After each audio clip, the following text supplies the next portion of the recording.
La independencia de México no es un hecho aislado que solo atañe a nuestro país.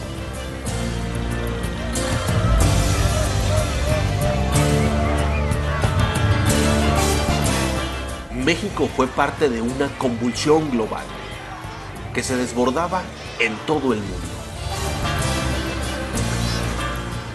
Convulsión que llegó hasta nuestras tierras durangueñas.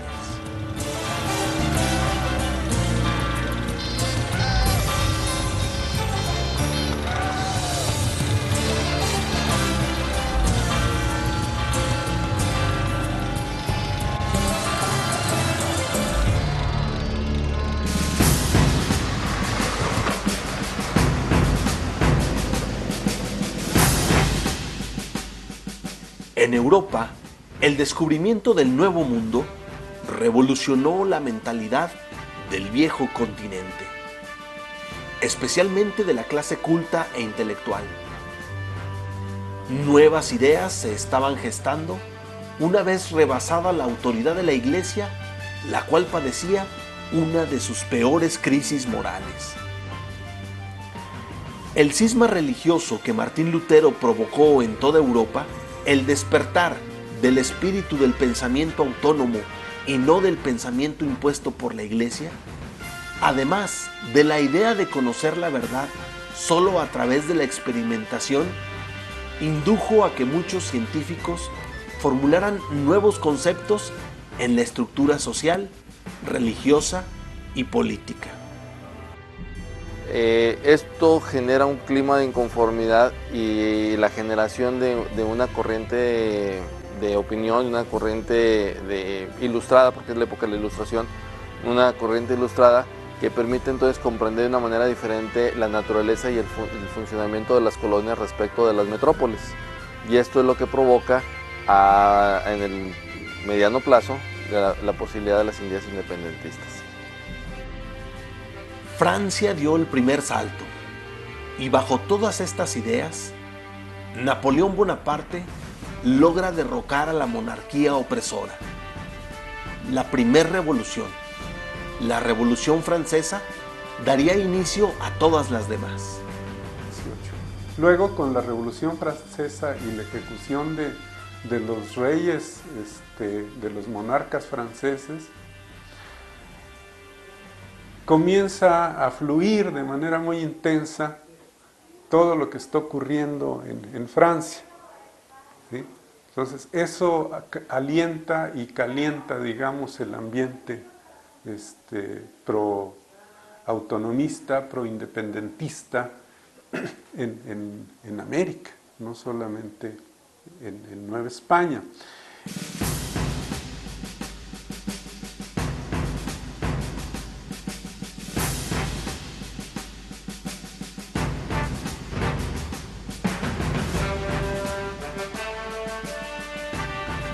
La revolución de independencia de los Estados Unidos de América atemorizó a todos los gobiernos de la América española. A la suma de estas revoluciones, de la Revolución Francesa y de la independencia de las colonias norteamericanas de Inglaterra, habría que sumar la invasión que Francia hace a España a principios del siglo XIX. La invasión francesa, el de poner al rey Fernando VII del poder y dejar a José Bonaparte encargado del poder en España, ese es el momento que detona prácticamente las ideas independentistas.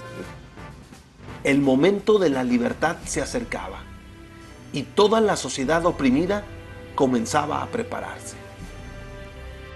Había un ambiente podríamos decir, generalizado de descontento en dos grupos sociales, entre los criollos, es decir, los españoles nacidos en México, y en la población pues indígena, rural, fundamentalmente, ¿no?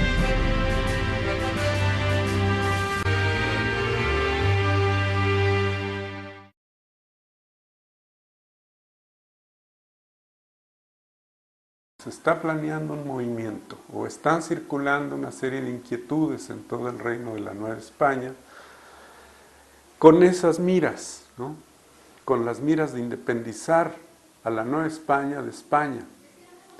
De ahí que en 1808 pues sea como un gran anuncio, ¿verdad?, de lo que va a venir. Y digo esto porque no es casual, por ejemplo, que en un punto tan distante, tan aislado y tan singular, ¿verdad?, como era el pueblo de Guazamota, en la Sierra Madre Occidental, en lo que es hoy el territorio de Durango, dos personajes, uno llamado José Domingo de la Cruz y otro Tomás Páez, hayan estado conspirando para levantarse en armas en contra del gobierno provincial, es decir, en contra del gobierno de la Nueva Vizcaya, con sede en Durango. Eso ocurre en 1808.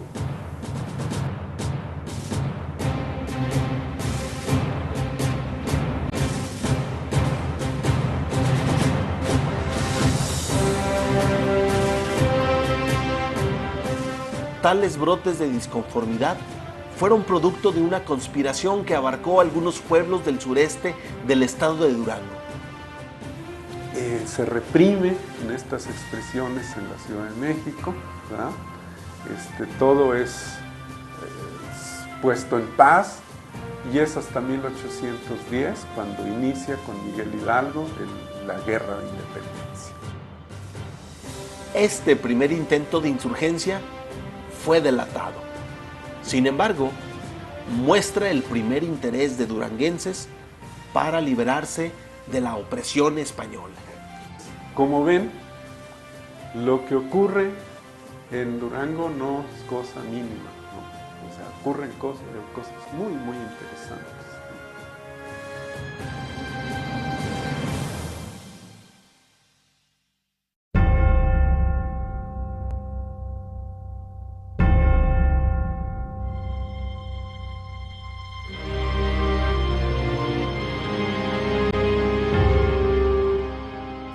Las noticias de que Miguel Hidalgo y Costilla se había levantado en armas con un grupo de criollos, mestizos e indígenas llegó a oídos de las autoridades de la Nueva Vizcaya.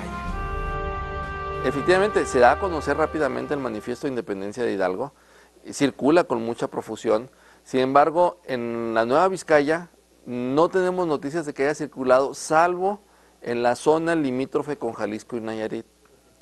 En las misiones de la Sierra del Sur es donde sabemos que circuló el manifiesto de Hidalgo. Es decir, las ideas independentistas no circularon con profusión, de donde también entendemos por qué no hubo un surgimiento de una guerra de independencia local.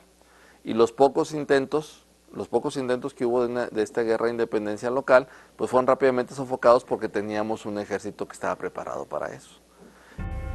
El gobierno de la Nueva España y el de la Nueva Vizcaya no estarían dispuestos a perder su hegemonía española, su ideología política y de autoritarismo tan fácilmente. La actitud de las clases dominantes de Durango fueron siempre de oposición a la independencia y defendían el poder español. Su postura hasta ahora es muy clara contra la independencia, ¿sí?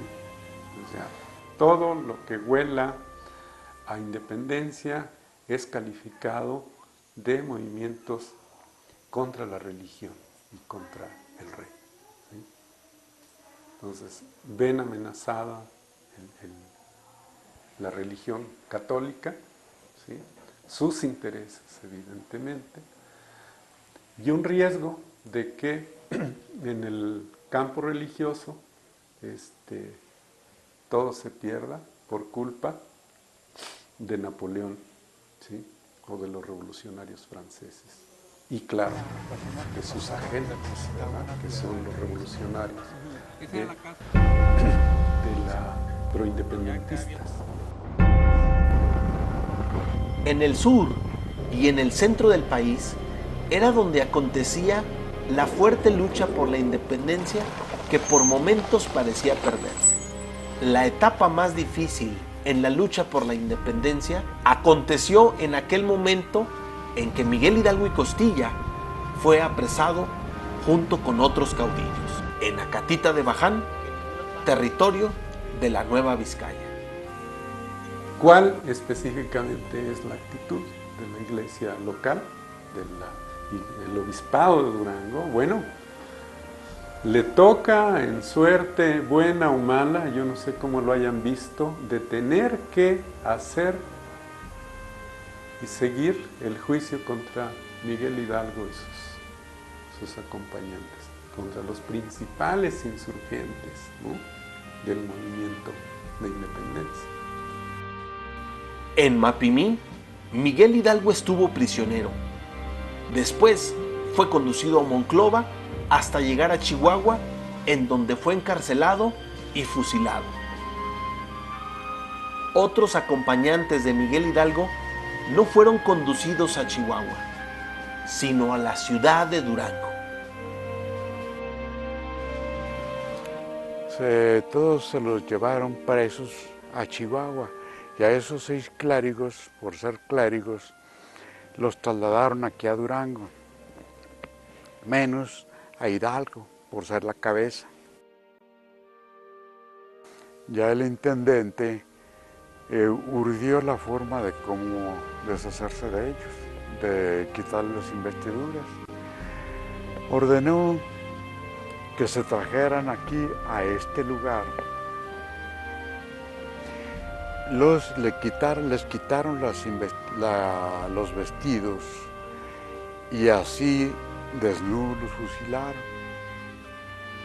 Ya después la orden que tenían era, ya fusilados, vestirlos otra vez y entregarlos al párroco del santuario, donde fueron enterrados de limosna.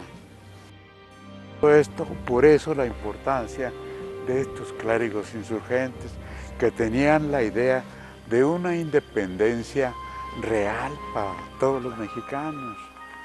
Y aquí están en Durango, sepultados. Tenemos ese detalle que aquí en Durango están, y debe de ser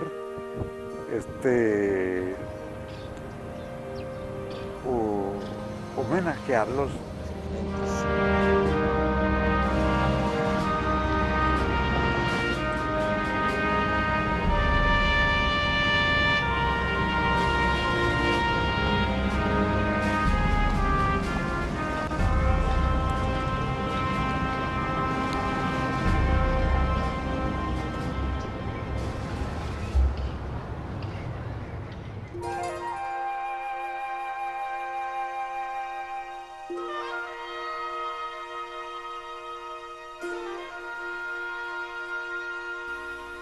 Poco antes, aún en los tiempos de la colonia, Guadalupe Victoria, nacido en Tamazula, Durango, fue testigo de estas injusticias desde sus estudios en el seminario de la ciudad de Durango.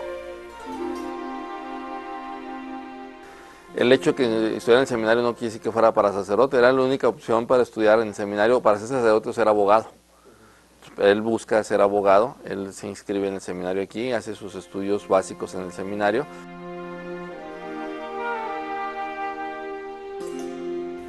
Con el tiempo, viajaría a la Ciudad de México con el gran interés de prepararse. Y al momento del levantamiento en armas de Hidalgo, pues él le emociona, convoca a sus compañeros alumnos del Colegio San Ildefonso que se levanten en armas para defender la libertad que promueve Hidalgo, y se suma a Morelos, inmediatamente se suma a Morelos. ¿Sí? No se suma a Hidalgo porque le quedaba lejos, ¿no? Se suma a Morelos porque le quedaba de alguna manera más cerca, se identifica con Morelos, y él empieza, ahora sí que desde abajo, en la lucha con Morelos, se va distinguiendo poco a poco, y su acto que lo distingue de manera significativa es este famoso momento en que avienta su espada y que dice: va mi espada en prenda, voy por ella, que es en el sitio de Oaxaca. La verdad es que el ejército revolucionario del sur no había tenido ningún triunfo significativo, no había tomado ninguna población importante española. Había estado en una especie de guerra de guerrillas en pequeñas poblaciones, pero no habían logrado tomar ninguna población importante. Cuando sitian Oaxaca, están sobre el sitio de Oaxaca, están tratando de tomar la ciudad de Oaxaca, pero no la pueden tomar y están debilitándose las fuerzas independentistas en la toma de Guadalajara, de Oaxaca, perdón. Y entonces él tiene en el Cerro del Fortín, en la parte sur de Oaxaca, él encabeza el grupo que está atacando el Cerro del Fortín, y entonces hace este acto heroico de que avienta la espada y se avienta él y se va toda la tropa detrás de él y entran a fuerza a tomar el Fortín, y a partir de ahí cae la ciudad de Oaxaca. Con la caída de Oaxaca resurge el Ejército Libertador del Sur, y a partir de ahí es que toma toda la presencia y la fuerza que tiene Morelos en el sur. Eso le vale para que a él después lo comisionen a algunas acciones en Puebla, algunas acciones en Veracruz, donde finalmente desarrolla toda su vida militar entre Puebla y Veracruz.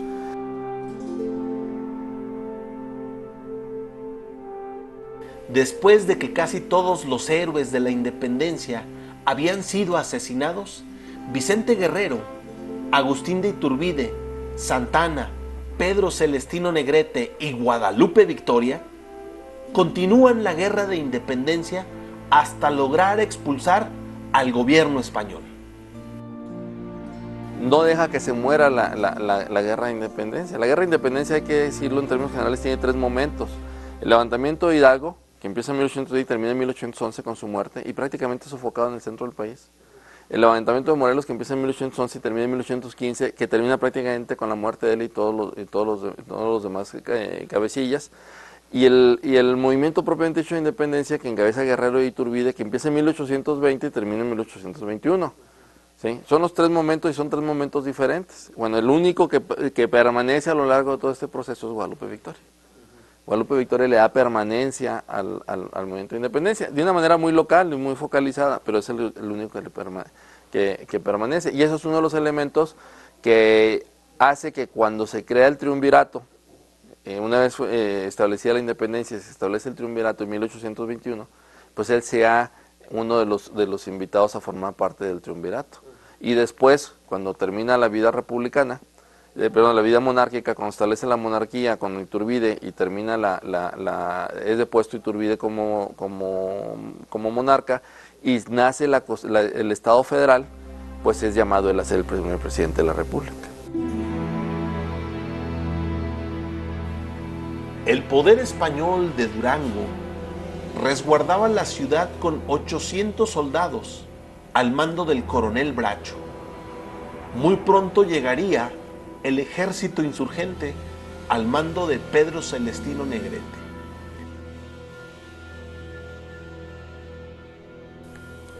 Negrete no puede entrar así de buenas a primeras, tiene que instalar su campo militar en lo que es la explanada del Santuario de Guadalupe, y ahí se le unen varios grupos de ciudadanos de Durango, entre ellos los miembros de la Diputación Provincial, algunos elementos del Ayuntamiento de Durango, entre los que destacan, decía, Mariano Herrera, de origen peruano, por cierto. Gaspar de Ochoa, que era militar realista, se une junto con otros militares y población de la ciudad de Durango a Negrete hasta que dan el gran asalto a la ciudad. Bueno, aquí estamos hablando de un enfrentamiento entre el ejército español y el ejército criollo. También era un ejército criollo prácticamente que comandaba Pedro Celestino Negrete, que era español, ¿sí? Y era un ejército criollo contra el ejército español. Se da este enfrentamiento, se concentra básicamente alrededor de San Agustín. Hay una resistencia muy fuerte a nivel local y es importante decirlo, los puntos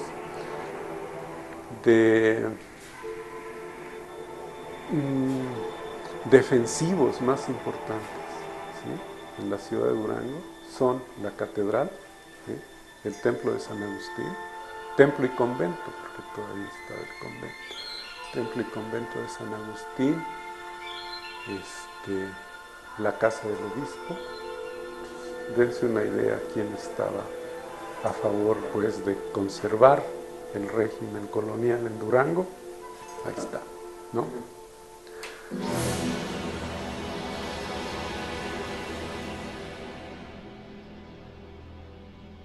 El 6 de agosto de 1821 iniciaron las hostilidades y tan solo para el 31 de agosto los realistas se rendirían firmando la capitulación para el 3 de septiembre.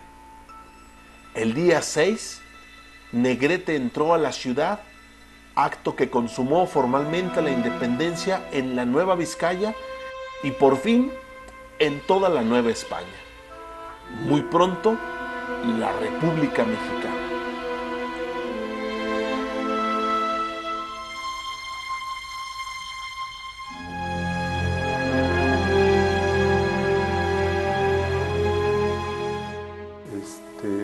Decir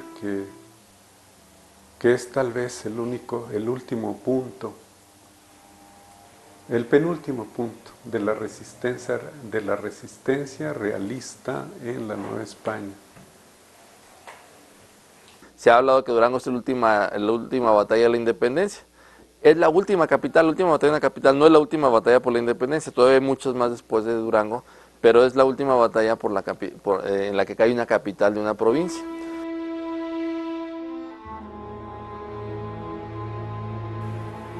La independencia no se lograría de inmediato.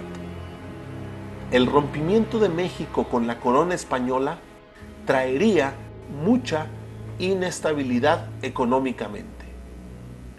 En 1823 se dividió la Nueva Vizcaya en dos partes, Chihuahua y Durango. Desapareció la Nueva Vizcaya y quedó formalmente creado el estado de Durango como miembro de la Federación.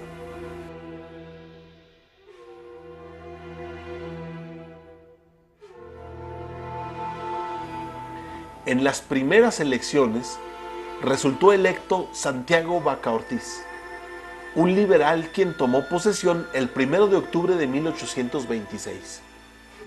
Después fue electo Francisco Elorriaga. La nación no se consolidaba del todo. Durante el gobierno de Santana, todo el país vivía una lucha de ideologías entre liberales y conservadores. Durango no escapaba a estas luchas, además de lidiar con invasiones de apaches y comanches.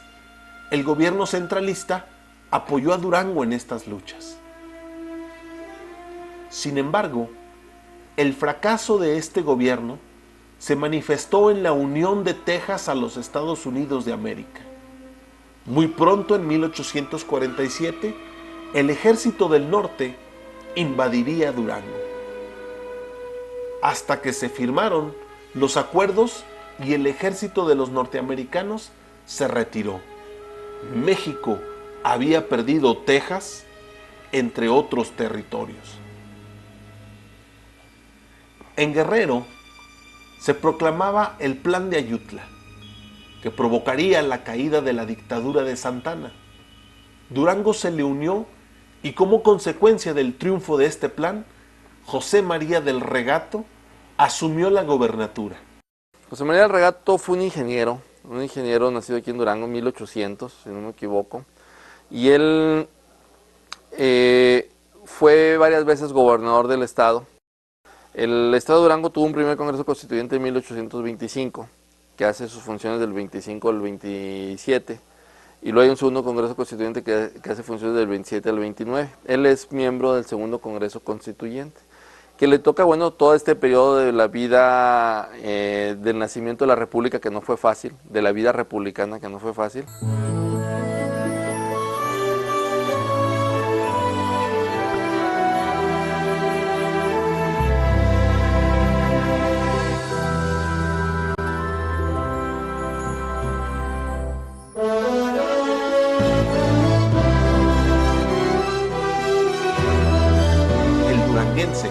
Francisco Zarco, participó en las labores de dicho Congreso, quien defendió férreamente los derechos de la libertad de imprenta y la libre manifestación de las ideas.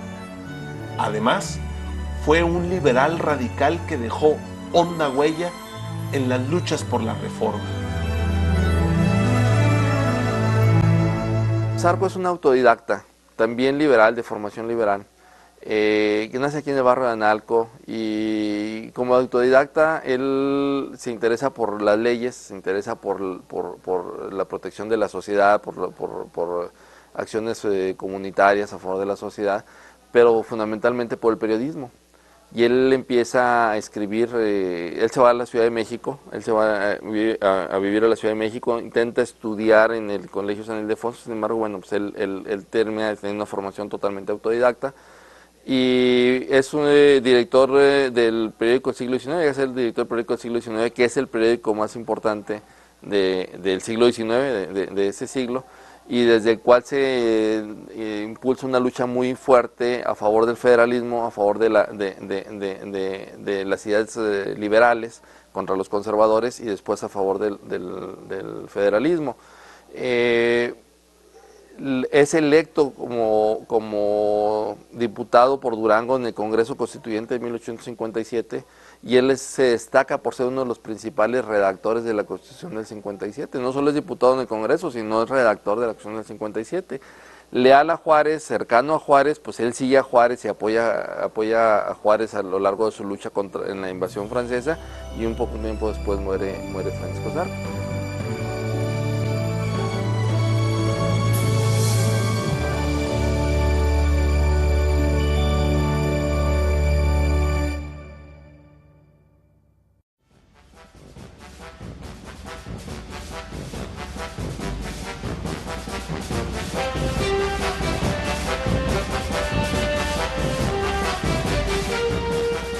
Las pugnas entre conservadores y liberales llegaban a su límite,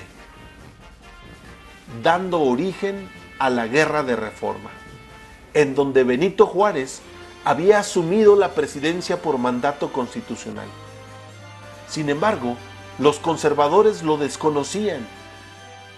En esas circunstancias, Juárez inicia el traslado de su gobierno a diferentes puntos del país.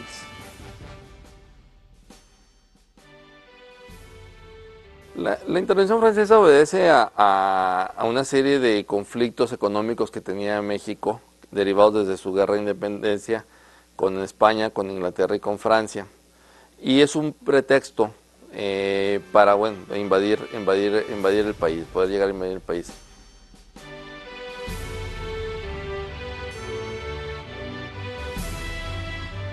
Juárez se dedicó a reorganizar la administración pública y decidió suspender los pagos de la deuda externa, lo cual molestó a España, Inglaterra y Francia. Sin embargo, solo Francia decidió invadir México para cobrar su deuda y, de paso, querer implantar de nuevo el régimen a través de la monarquía extranjera. Viene la lucha, la guerra de reforma, primero, la lucha entre los conservadores y los liberales, por esta serie de reformas constitucionales que se impulsan desde Veracruz para generar un Estado laico y que desconozca la religión católica como principio o como única religión, un Estado tolerante a las religiones, y bueno, toda la serie de reformas que se impulsan en estas leyes que se conocen como leyes de reforma, estas leyes que impulsan el Estado liberal y laico, propicia que los grupos conservadores desconozcan la Constitución del 57 y se regresen a la Constitución del 24 y al Acta de Independencia, en la que se plantea la necesidad de que seamos gobernados por un príncipe de la casa reinante, que eran los Borbones. De inmediato, los conservadores de México le ofrecieron la corona del Imperio Mexicano a Maximiliano de Habsburgo, archiduque de Austria. Miembro de los Borbones, que acepta venir a gobernar y viene a gobernar, y bueno, desplaza al gobierno constituido Benito Juárez, se da la guerra entre los conservadores y los liberales, lo estoy diciendo de una manera muy simplista, y Maximiliano de Habsburgo logra, para poder afianzar su gobierno, pues traer al ejército francés que lo respalde, y es que se da la invasión francesa. Es decir, los franceses llegan a respaldar las acciones militares, o más que acciones militares, con acciones militares a respaldar el gobierno de Maximiliano de Habsburgo, y eso implica la pacificación y la extinción de los grupos opositores encabezados por Benito Juárez. Benito Juárez inicia una larga marcha por el país. Juárez se dio a la tarea de organizar la defensa nacional.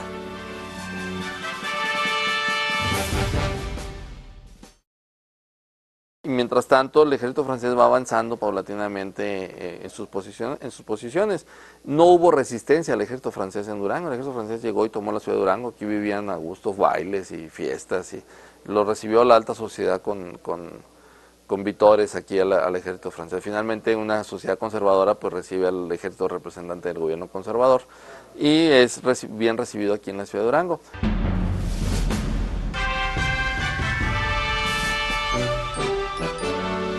Sube Juárez, va Juárez, y una vez que Napoleón enfrenta problemas en Europa y retira su ejército de territorio mexicano, pues queda prácticamente en la indefección Maximiliano de Habsburgo, y es rápidamente vencida el ejército que lo apoya, el ejército nacional que lo apoyaba, y eso permite el triunfo y el regreso del ejército liberal. En ese regreso, Juárez nuevamente pasa por Durango, por así ya viene por un camino seguro, que es el Camino Real, y hace una estadía en diciembre del 66, si no me equivoco, aquí en Durango, de unos 10 o 15 días, que está aquí célebre, porque en esa ocasión se estrena el himno Juárez, que escribe Miguel Meneses, y se estrena en el Teatro Victoria. Miguel Meneses, que 2 meses antes amenizaba los bailes y las fiestas del ejército francés, pues ahora escribe el himno a Juárez, y se celebra aquí el himno a Juárez, que se canta en todo el país, aquí se estrena. Y bueno, ya sigue su marcha hacia el sur Juárez. En esa época, y es el recuerdo que está en el mural del Palacio de Gobierno, a su entrada por Durango, dice en la leyenda que un grupo de señoritas de la alta sociedad le extiende una bandera francesa sobre la calle para que pase el carruaje sobre la calle. Se da cuenta Juárez de esto, ordena que se tenga el carruaje y ordena que se retire la bandera, porque no se debe de mancillar ni agredir de esa manera a la bandera, aún siendo del enemigo, ¿no? Y es una lección cívica la que él da en ese acto, y ordena que nuevamente se retire esa bandera que la habían puesto quienes habían estado celebrando y vitoreando días antes a los franceses, ¿no? Bueno, eso habla del carácter ambivalente que de repente te ha mostrado Durango a lo largo de la historia, ¿no? Juárez llegaba a la Ciudad de México restaurando la República.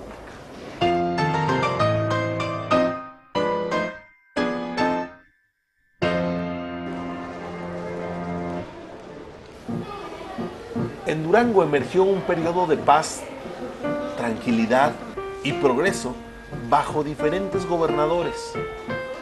No fue hasta que Porfirio Díaz emitió el Plan de la Noria, en donde Donato Guerra y Tomás Borrego, a la causa del sufragio libre, para que Porfirio Díaz pudiera ser presidente en elecciones contra Juárez. Benito Juárez muere en medio de estas peleas, y después de varios tumultos políticos, Porfirio Díaz insiste en ser presidente y lo consigue con el tiempo. No, naturalmente que se refleja en Durango. De entrada, lo primero que logra Porfirio Díaz es lograr la estabilidad política. Había habido antes de Porfirio Díaz asonada tras asonada, y se deponía un gobierno, se deponía otro, invasiones como la invasión norteamericana, las invasiones norteamericanas, la invasión francesa, etcétera, etcétera. Entonces, Porfirio Díaz lo que logra es la estabilidad política del país. Es decir, él logra, se excedió naturalmente, él logra permanecer en el gobierno y logra la estabilidad política. Con la estabilidad política, lo siguiente que sigue es la estabilidad económica. La paz que se impulsó durante el gobierno de Porfirio Díaz permitió el desarrollo de la cultura y la ciencia en México. Floreció la literatura, la pintura, la música y la escultura. Las actividades científicas fueron promovidas desde el gobierno. Fue entonces cuando se fundaron institutos, bibliotecas, sociedades científicas y asociaciones culturales. Y estas inversiones naturalmente se traducen en desarrollo local, en crecimiento local y en un crecimiento de la economía. De hecho, la arquitectura de nuestra ciudad, que siempre hablamos que es una arquitectura colonial, nuestra arquitectura es una arquitectura porfiriana. Los edificios coloniales son pocos. El grueso de los grandes edificios de la ciudad, la mayoría de los que se están rescatando recientemente, son edificios de origen porfiriano, no son coloniales, son porfirianos. Y uno de los elementos que siempre caracteriza el desarrollo económico de una población, la bonanza de una población, se refleja en su urbanismo y en su arquitectura. Durango es una ciudad que se vio altamente beneficiada con la llegada del ferrocarril. Con la llegada del telégrafo, el ferrocarril, el sistema de correos y el cine, la ciudad y el estado de Durango entró en una etapa de auge y progreso. Grandes edificios palaciegos, estilo francés, fueron construidos en ese momento de bonanza. De los que se conservan muy significativos, por ejemplo, es la casa del gobernador Francisco Gómez Palacio, que todos conocemos como el Aguacate, por ejemplo, ¿no? Esta es una casa totalmente porfiriana, de estilo inglesa, muy significativa. Pocas casas como estas en Durango, con ese estilo, que impuso un intento de un nuevo estilo. Una casa de esta época es la casa del señor Hasser, que es el Sabino, ¿sí? De Bruno Hasser. El Sabino era una casa que era una especie de chalet con su bosque integrado. O sea, toda la manzana que está alrededor, desde Fénix hasta Dolores del Río y desde Aquiles Cerdán hasta Negrete, era un bosque. Un bosque, donde tenía animales de caza y demás, y ahí tenía su casa. O sea, eso estamos hablando del desarrollo de viviendas que se hicieron en la época y que todavía se conservan. Hubo otras casas con menos características de este tipo, pero que no dejaban de ser majestuosas, como estaba la antigua farmacia Regina, ahí en la esquina de Constitución y Aquiles Cerdán, ¿sí?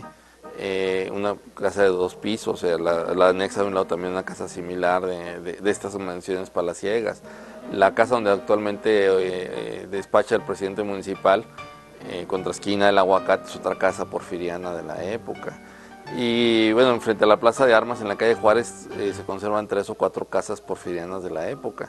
Es decir, estas casas majestuosas que teníamos por la calle 5 de Febrero, enfrente de la casa de Conde de Xúchitl, toda esa cuadra, prácticamente se conservan las casas porfirianas de este. O sea, es una época en la que hubo un esplendor arquitectónico muy importante y en la que hubo grandes mansiones. Estoy mencionando casas residenciales muy importantes, pero hubo grandes mansiones. La propia presidencia municipal, la casa de Pedro Escárzaga, pues es otra casa que se construye en este albor del desarrollo de la economía que propició el porfiriato. Y casas desaparecidas muy reconocidas, pues es, por ejemplo, dentro del comercio la Francia Marítima, por ejemplo, ¿no? Ahí en la esquina de 5 de febrero y Juárez, que ahora se reconstruyó recordando la vieja casa, pero no es la misma casa. La Mercería Alemana, por ejemplo, que era un edificio majestuoso en Constitución y 5 de febrero. El Palomar, este edificio de 4 o 5 pisos, también de buhardillas así del norte de Europa, muy características, es otro gran edificio de los que se perdieron. El Banco de Durango, que todo el mundo habla de él, ¿no? En la esquina de 20 de noviembre y Constitución, que es otro de los grandes edificios comerciales que se construyeron.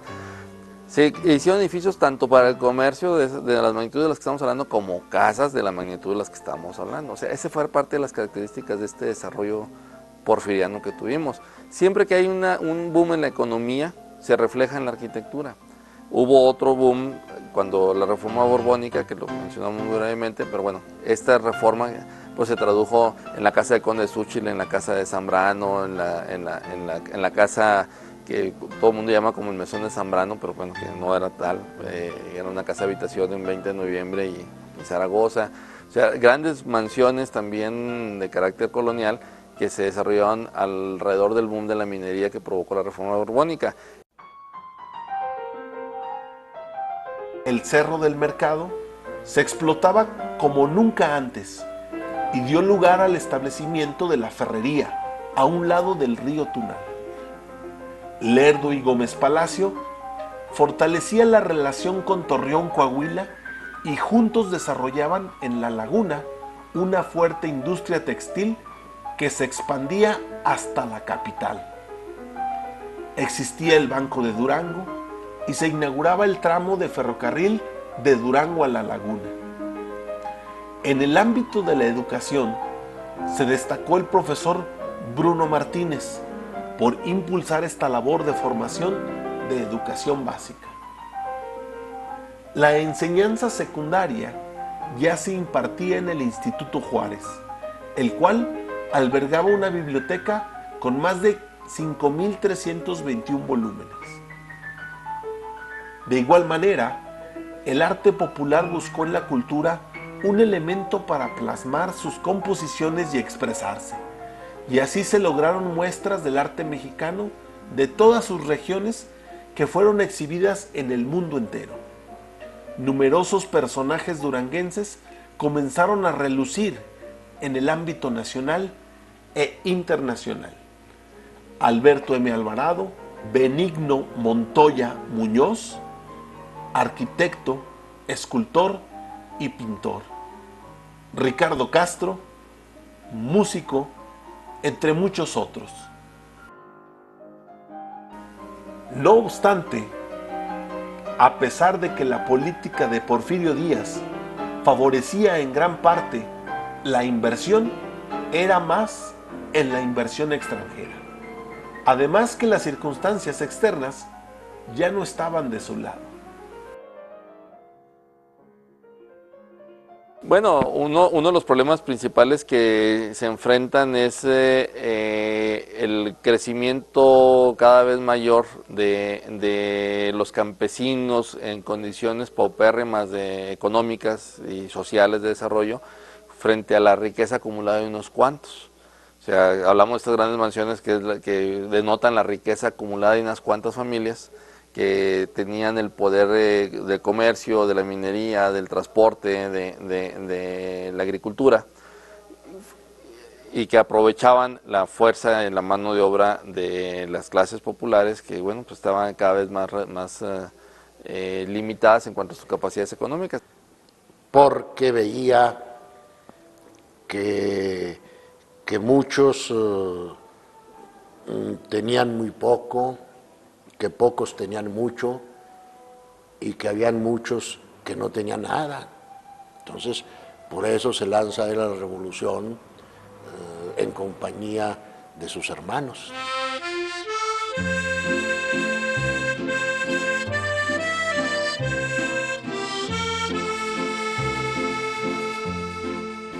El desempleo ocasionó la caída de los salarios. Miles de trabajadores comenzaron a emigrar a los estados sureños de Estados Unidos de América y después fueron deportados. En el verano de 1908, los campesinos de todo el país padecieron una intensa sequía que se extendió desde Sonora, pasando por Durango, hasta los estados sureños como Chiapas.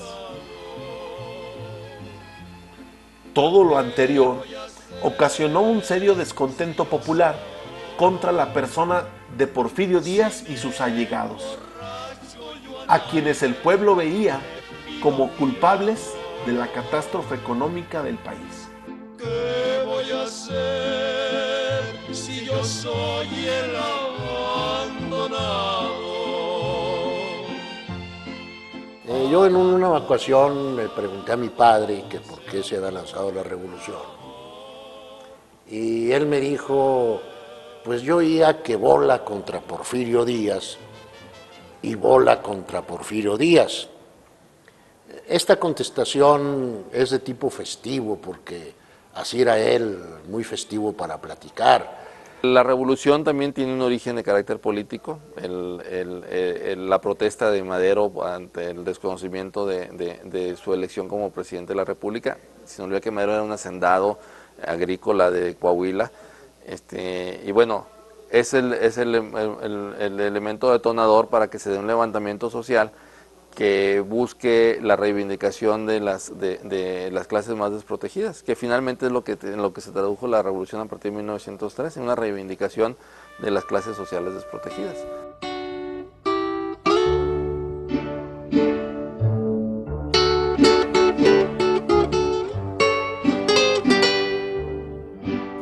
El 13 de julio de 1909 llegó a Durango el hijo del expresidente Benito Juárez, que ostentaba la presidencia del Partido Democrático de México. El Teatro Victoria fue escenario de una gran manifestación en contra de la dictadura de Díaz. Después llegó Francisco I. Madero, quien logró una reunión más acalorada en contra del presidente. Muy pronto en la región norte del país tomaban forma los ideales de la revolución y las conspiraciones secretas contra la dictadura de Díaz. En un libro que escribió Matías Pazuengo, dice que él oyó en Culiacán, precisamente, ideas de los Flores Magón, incitando ya a la revolución. Entonces, aunque yo no lo tengo comprobado, pues es muy posible que en sus viajes a Culiacán ellos se hayan enterado de que, pues de las ideas ya revolucionarias y que las hayan aceptado. Y en Durango el levantamiento armado, pues si bien es cierto, inició el 20 de noviembre de 1910 en Gómez Palacio, Jesús Agustín Castro empieza el levantamiento allí, la verdad es que es rápidamente disperso.